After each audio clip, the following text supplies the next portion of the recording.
आखिरकार 20 मई को जो चुनाव मुंबई में होने वाले हैं उसके लिए सभी सीट्स डिक्लेयर हो चुकी है, चाहे फिर वो महाविकास आघाड़ी हो या महायुति हो। आप कह सकते हैं कि जो सीटें जिन लीडर्स को दी गई है उससे एनालिसिस किया जा सकता है कि कास्ट प्रपोर्शन पर कैसे पार्टियां एक तरह से आप कह सकती हैं कि इस चुनाव में आगे कदम बढ़ा रही है। अगर आप महाविकास आघाड़ी को देखें तो मुंबई की जो 6 सीटें हैं उन 6 के 6 सीटों पर मराठी फेस देने की कोशिश जो है वो महाविकास आघाड़ी ने दी है और 6 के 6 उम्मीदवार जो है वो मराठी फेसेस हैं। उसके साथ साथ बीजेपी या महायुति के कैंडिडेट्स को आप देखेंगे तो उन 6 में से 2 नॉन मराठी कैंडिडेट्स हैं और बाकी 4 जो है वो मराठी कैंडिडेट्स हैं। एकनाथ शिंदे ने जहां भी आप कह सकते हैं कि सीटें दी है उन्होंने लोकसभा की सीट जो है वो मराठी कैंडिडेट्स को दी है ताकि उद्धव ठाकरे को मराठी वोट्स का पूरा फ़ायदा ना मिल सके। आप कह सकते हैं कि जिस तरह की वोटिंग पैटर्न्स देखी जाती है तो जो कास्ट एक तरह से डिवाइड होता है उसकी काफ़ी इंटरेस्टिंग आप कह सकते हैं कि वोटिंग होती है और इसी को देखते हुए मुंबई में किस तरह से चुनाव लड़े जाएंगे ये अब स्पष्ट होता हुआ दिख रहा है।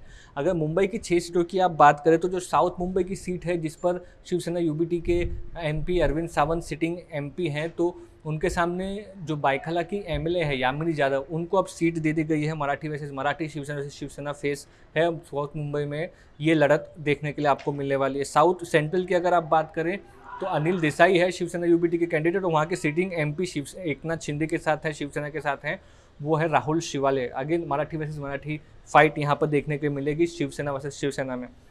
नॉर्थ ईस्ट की अगर आप बात करें तो संजय दीना पाटिल शिवसेना यूबीटी के कैंडिडेट और मुलुंड के एमएलए मिहिर कोटेचा के बीच में लड़त होने वाली है। यहाँ पर आप कह सकते हैं मराठी वर्सेस नॉन मराठी एक तरह से जो लड़त है वो देखने के लिए मिलेगी। उसी तरह से आप कह सकते हैं कि नॉर्थ वेस्ट में जो है अमोल कीर्तिकर और रविंद्र वायकर। अमोल कीर्तिकर शिवसेना यूबीटी की तरफ से, रविंद्र वायकर एमएलए हैं वो एकनाथ शिंदे शिवसेना की तरफ से। नॉर्थ सेंट्रल में वर्षा गायकवाड़ कांग्रेस की कैंडिडेट हैं, उज्जवल निकम आप कह सकते हैं बीजेपी के कैंडिडेट हैं, जाने माने वकील है 2611 प्रोसिक्यूटर के नाम पर कई अलग केसेस में उज्जवल निकम जाने जाते हैं। नॉर्थ मुंबई की जो लड़त है वो again Marathi versus non Marathi face है। केंद्रीय मंत्री पीयूष गोयल है बीजेपी की तरफ से और भूषण पाटिल कांग्रेस की तरफ से कैंडिडेट यहाँ पर डिक्लेयर किए गए हैं। पीयूष गोयल आप कह सकते हैं कि एक स्ट्रॉन्ग सीट से बीजेपी की लड़ रहे हैं। तो इन सब 6 के 6 सीटों को अगर आप देखें तो कहीं ना कहीं कांग्रेस तक ने इस बात पर जोर दिया है कि वो एक मराठी फेस दे, इसीलिए जो दोनों सीटें कांग्रेस ने लोकसभा की मुंबई में अनाउंस की है, नॉर्थ सेंट्रल मुंबई और नॉर्थ मुंबई की, उन दोनों में मराठी फेसेस को प्रावधान दिया गया है। तो इस चीज़ से एक चीज़ साफ है कि आप कह सकते हैं कि वोट कंसोलिडेशन जो नॉन मराठी वोटर्स का है यानी कि नॉर्थ इंडियन वोटर्स का हो या फिर गुजराती या राजस्थानी वोटर्स का हो, वो कहीं ना कहीं आपको महायुति या बीजेपी के फेवर में काफ़ी हद तक जाता हुआ दिख सकता है। और ये एक आप कह सकते हैं कि ये निराशा की बात आप कह सकते हैं क्योंकि महाविकास आघाड़ी की तरफ से या कांग्रेस की तरफ से ये अटेम्प्ट भी नहीं किया गया है कि वो जो वोटर्स हैं उनको किसी तरह से अपील किया जाए या बीजेपी को उन वोट बैंक में चोट पहुंचाने की कोशिश की जाए। ऐसा होता हुआ नहीं दिखा है। 6 के 6 महाविकास आघाड़ी के जो कैंडिडेट्स हैं वो आप कह सकते हैं मराठी वोट बैंक पे ज़्यादा एक तरह से आप कह सकते हैं कि निर्भर रहेंगे और वो मराठी कैंडिडेट्स हैं।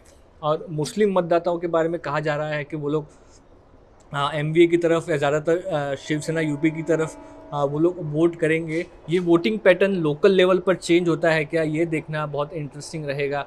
यामिनी यादव जो साउथ मुंबई की कैंडिडेट है उनका ऐसा कहना है कि बायकल्ला में जो मुस्लिम मतदाता है वो उनका साथ देंगे। तो ये स्मॉल लेवल पर डिवाइड हो सकता है क्या, ये देखना पड़ेगा क्योंकि वही जो एडवांटेज है वो बीजेपी के पास ज़्यादा दिख रहा है कि नॉर्थ इंडियन उनके जो वोटर्स हैं या बाकी नॉन मराठी वोटर्स हैं वो कहीं डिवाइड होते हुए नहीं दिख रहे हैं, कोई पुल फैक्टर उनकी तरफ नहीं है और साथ ही साथ प्रधानमंत्री नरेंद्र मोदी का एक नेशनल लेवल पर आकर्षण है।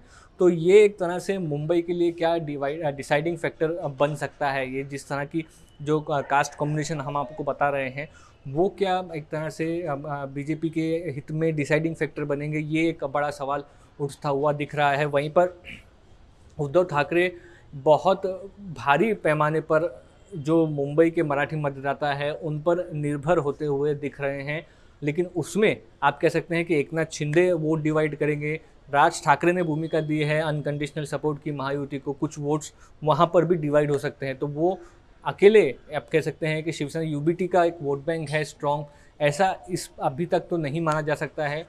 लोगों का ऐसा ग्राउंड पर ऐसा कहना है पॉलिटिकल एनालिस्ट का कि उद्धव ठाकरे के साथ सिंपैथी है, वो सिंपैथी कितनी है, किस तरह से वोटों में कन्वर्ट होती है, ये 4 जून को पता चल जाएगा। लिटमस टेस्ट इन सारी चीज़ों का होने वाला है।